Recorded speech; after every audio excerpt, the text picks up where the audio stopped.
Estudaremos hoje a dispensa de licitação. Vamos abordar nesse contexto as principais hipóteses de dispensa e, por último, uma questão bastante controvertida a respeito das agências executivas e do contrato de gestão. Em regra, sabemos que a administração tem que obrigatoriamente fazer o processo licitatório. Entretanto, há situações em que a própria norma autoriza a administração a contratar sem a realização do certame, né? Nesses casos, nós temos o que se diz como contratação direta, né? Contratação direta, portanto, mediante dispensa ou nos casos de inexigibilidade. Bem, nesse contexto, nós temos que falar que a dispensa, ela ocorre ou se verifica em ocasiões em que, embora em tese ou em princípio seja viável ou possível a licitação, esse procedimento não é exigido porque ele não se compatibiliza, em alguns momentos, em face de vários fatores que passaremos a analisar pontualmente, não é? Primeiro, eu gostaria de frisar que logo no início, quando falamos em contratação direta, não significa a eliminação daqueles postulados consagrados a propósito da licitação, ou seja, deve existir um procedimento administrativo e a administração está ou continua vinculada aos princípios que norteiam as suas funções. Apenas para lembrar, aqueles princípios: legalidade, impessoalidade, publicidade, moralidade, eficiência, razoabilidade, proporcionalidade, né? Supremacia do interesse público, todos aqueles que já estudamos em abordagens passadas, né? Bem, se a administração pode escolher o particular, no caso da dispensa ou da inexigibilidade, isso não significa que ela está autorizada a fazer escolhas subjetivas. Pelo contrário, não é? A administração deverá evidenciar que nessas circunstâncias a contratação foi a melhor possível.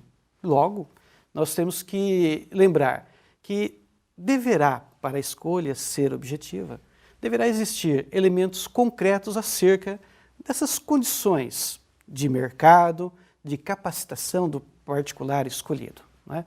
Portanto, seria interessante, e é uma proposta que faremos durante o estender desse curso, uma proposta para padronização do procedimento nesta modalidade de dispensa ou contratação direta, como alguns se referem.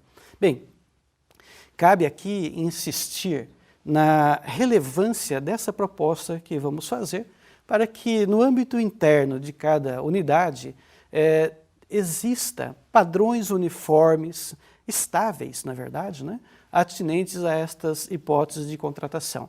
Como, por exemplo, indicando de antemão todas as providências necessárias que o servidor deve adotar no âmbito da entidade, não é? Como, por exemplo, um rol de fornecedores, preços de mercado, não é? Bem, assim, se a administração dispuser de antemão dessas informações, de dados, não é, satisfatórios e pertinentes a fornecedores e preços, como acabei de dizer, a contratação direta ela ocorrerá, na verdade, de um modo mais seguro, eficiente, rápido, não é? E, principalmente, não discriminatório. Portanto, um procedimento padronizado internamente para as unidades possibilita, como eu disse, um controle mais eficiente quanto ao atendimento do interesse público. Bem, na continuidade, nós vamos agora tratar de algumas questões pontuais do artigo 24, né, que é o caso de dispensa de licitação. Primeiro, nós temos a dispensa de licitação para os casos, o primeiro deles, né, questão em razão do valor.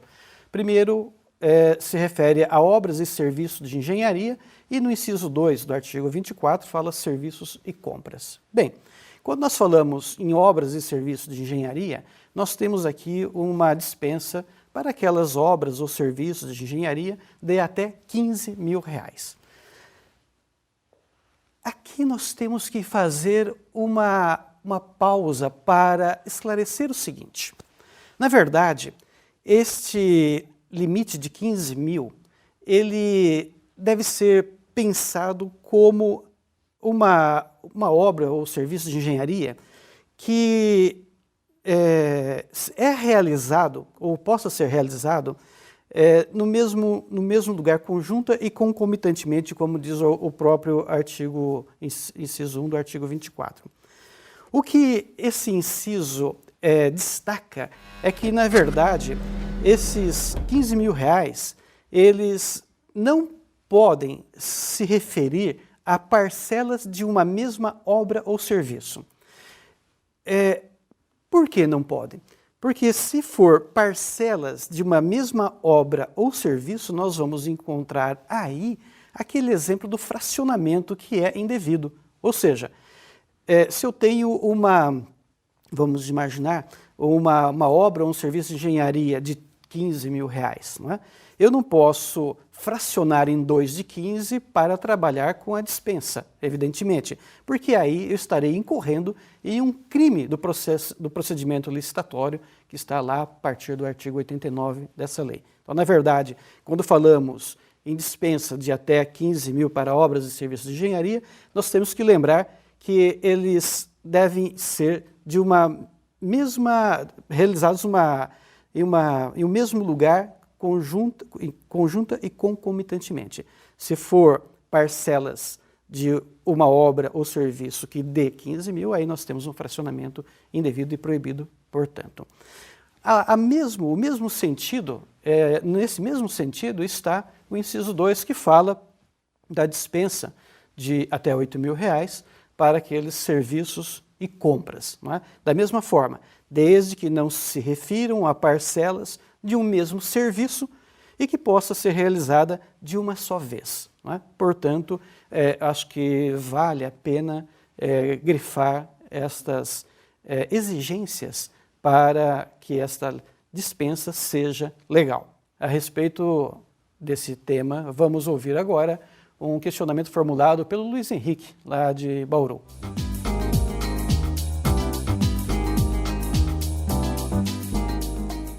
No caso de dispensa de licitação, basta que o valor total do objeto esteja dentro dos limites estabelecidos na lei?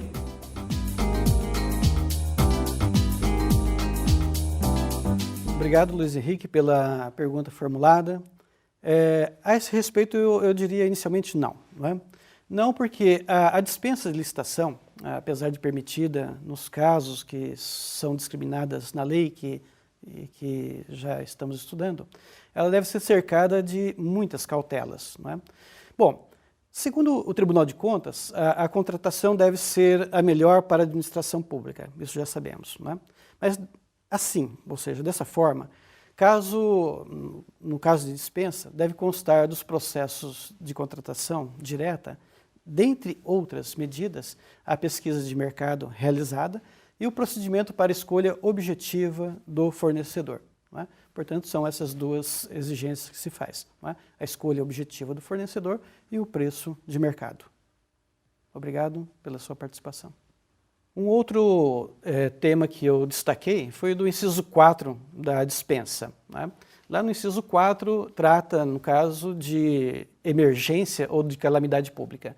Portanto, diz o inciso 4, que nos casos de emergência ou calamidade pública, quando caracterizada, portanto, a urgência no atendimento de situações que possam ocasionar prejuízo ou comprometer a segurança. E aí que vem o interesse. Comprometer, causar prejuízo ou comprometer a segurança de, primeiro, pessoas, obras, serviços, equipamentos e outros bens, públicos ou particulares. Portanto, vocês percebem que o caso da dispensa por emergência ou calamidade pública, ela envolve uma gama extraordinária de situações. Não é?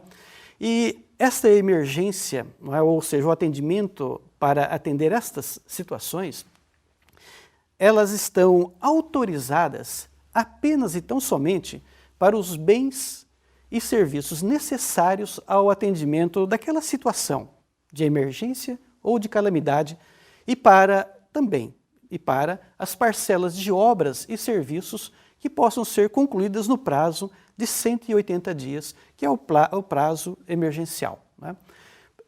Nessas situações, está vedada a prorrogação dos respectivos contratos após 180 dias. Mas aqui nós vamos ver também que existem decisões dos tribunais de contas autorizando, em casos devidamente justificados, não é, fundamentados, a possibilidade de prorrogação para atender aquela situação de emergência que é necessário, né, a prorrogação eventualmente de algum contrato para concluir aqueles serviços que eventualmente não terminaram a tempo. Aqui nós temos que fazer relevância, ou dar relevância, na verdade, a determinados conceitos desse inciso 4 do artigo 24, que trata da dispensa de licitação, né? Uma das questões que precisamos falar é da emergência. Quando falamos em emergência, essa situação deve ser concreta, deve existir de fato e deve ser imediata. Outra questão dentro desse contexto é o que se fala em emergência fabricada. Mas o que seria essa emergência fabricada? São aquelas situações em que a administração pública deixa para um último momento a realização do certame. Ou seja, vai postergando, vai deixando para o último momento até que chega em um determinado estágio, um determinado tempo que a autoridade diz: olha, agora não temos mais tempo para fazer um processo licitatório e vamos fazer isso porque a situação é emergencial. Aí falamos, portanto, que é uma emergência fabricada, portanto, é um crime também que vamos analisar posteriormente, não é? Mas existe uma outra questão que é mais corriqueira, principalmente no âmbito, e especialmente, evidentemente, no âmbito da administração pública. É a questão da falta de planejamento, ou seja, a má gestão dos recursos públicos. Nessas situações, a dispensa é o meio adequado e efetivo para afastar aquela questão de falta de planejamento, a má gestão de recursos públicos. Aqui nós temos que levar em consideração o seguinte: primeiro, que a falta de planejamento ou a má gestão de recursos públicos não pode, em hipótese alguma, causar prejuízos, não é? Ou causar riscos, enfim, não é a falta de planejamento ou a má gestão de recursos que vai causar mais prejuízo. Por isso é que, mesmo existindo falta de planejamento ou a má gestão desses recursos, em determinadas situações, claro que devidamente fundamentadas, motivadas, a administração pode utilizar a dispensa. Em que situações? Vamos imaginar no âmbito da pesquisa, não é? É necessário para determinadas pesquisas, por exemplo, a compra de ração, de insumos, não é? De determinados equipamentos. Agora vamos imaginar, por falta de planejamento, nós vamos perder, por exemplo, uma pesquisa que está sendo desenvolvida há vários anos? Evidentemente que não, porque o prejuízo seria muito maior. Então, nessas situações, mesmo em razão da falta de planejamento, existem decisões dos tribunais de contas autorizando a dispensa. Claro que nessas situações, o passo seguinte é a instauração de um procedimento administrativo disciplinar visando responsabilizar aquele servidor ou aquela autoridade que foi negligente no exercício das suas atividades. Portanto, a falta de planejamento e a má gestão de recursos não impede a dispensa nesses casos citados, desde que devidamente motivados, mas sem prejuízo da responsabilidade daquele servidor omisso. Claro que tudo isso, como eu disse, mais uma vez, devidamente motivado, de forma razoável e proporcional, garantindo, portanto, a lisura do procedimento. A respeito desse tema que estamos tratando, Ouviremos agora, em seguida, a pergunta formulada pelo Cristiano, lá de Franca.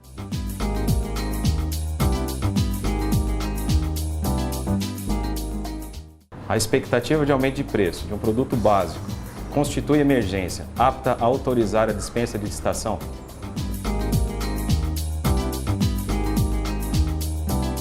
Obrigado, Cristiano, pela sua pergunta, mas a resposta é não, né? Segundo o entendimento tanto do Tribunal de Contas do Estado quanto do Tribunal de Contas da União, a perspectiva de aumento de preço do produto essencial ou mesmo produto básico não pode ser enquadrado no conceito de emergência, não é? Aquela emergência que estamos falando. Para justificar essa emergência, não é? E evidentemente a dispensa, a emergência, como vimos, ela tem um conceito técnico próprio, né, que não pode ser utilizado para outras justificativas, senão aquelas que estão discriminadas na própria lei e que já estamos estudando, né? Muito obrigado pela sua participação. Bem, em continuidade a esse tema, eu destaquei o inciso 5º desse artigo 24, quando trata da ausência de interessados no procedimento licitatório. Diz lá o inciso 5º, quando não acudirem interessados na licitação anterior e esta justificadamente não puder ser repetida sem prejuízo para a administração. Claro, observado todas as condições previamente estabelecidas. Aqui nós temos que ter uma cautela. Primeiro, precisamos verificar se a ausência de interessados na licitação anterior não foi decorrente da fixação de regras inadequadas, ou seja, de exigências absurdas ou de exigências que extrapolam aqueles limites de razoabilidade e de proporcionalidade. Portanto, se em um procedimento licitatório não existir interessados, não é? E desde que exista necessidade de prosseguir naquele procedimento, em razão de eventual prejuízo, a administração pode sim contratar com dispensa. Mas aqui, mais uma vez, a cautela será que não apareceu nenhum interessado, não acudiu nenhum interessado em razão de exigências formuladas no edital, exigências descabidas? Não é? Se for essa a razão, claro que aí precisa-se cancelar esse procedimento e começar um outro com exigências adequadas. Portanto, esta é uma questão importante para ser revista. Outra questão que destaquei foi a do inciso 7º desse artigo 24. Ou seja, quando as propostas apresentadas consignarem um preço manifestamente superior àqueles praticados no mercado ou forem incompatíveis com os preços fixados pelos órgãos competentes, e não obstante as providências exigidas lá pelo artigo 48 e continuando, ou seja, persistindo essa situação, a administração poderá fazer a adjudicação direta. E aqui é bom lembrar que o próprio artigo 48 referido nesse inciso, ele diz que quando todos os licitantes forem inabilitados ou todas as propostas forem desclassificadas, a administração poderá fixar aos licitantes um prazo de até 8 dias úteis para a apresentação da documentação ou de outras propostas escoimadas daquelas causas, daqueles vícios, não é? Portanto, nós temos que verificar que mesmo nessas situações, persistindo essas situações, a administração deve desclassificar, não é? Ou inabilitar o licitante e promover, se for o caso, o novo procedimento licitatório. Não é? Estas exigências são, na verdade, para tentar salvar o procedimento licitatório nesses casos em que todos os licitantes não apresentarem a documentação exigível, adequada, ou quando o preço for manifestamente inadequado para a exigência daquele certame. Outra questão importante ainda de dispensa é a do inciso 10, que trata da locação, especialmente da locação para atender aos interesses da administração pública. Diz lá o inciso 11, que para compra ou locação de imóvel destinado ao atendimento das finalidades da administração, não é? E desde que estas instalações, em razão da sua localização, do seu tamanho, enfim, da necessidade em que a administração tem por um imóvel exatamente igual àquele que encontrou, não é? Nesses casos existe a possibilidade da dispensa. Mas aqui é uma questão muito importante, em razão do valor, não é? O valor de mercado. E claro que a autoridade, no momento em que está decidindo alugar, digamos, um determinado imóvel para atender interesses da administração, deve, primeiro, justificar no procedimento o porquê da escolha daquele imóvel e naquela localidade, não é? Porque em determinadas situações a administração pode precisar de um determinado imóvel, mas não precisa ser exatamente naquele local. E esta justificativa deve também abordar a questão do valor de mercado, não é? Me lembro que em uma determinada localidade, uma municipalidade, o prefeito alugou um próprio imóvel seu para a municipalidade, não é? E claro, o Tribunal de Contas invalidou essa contratação e aplicou todas as sanções devidas, não é?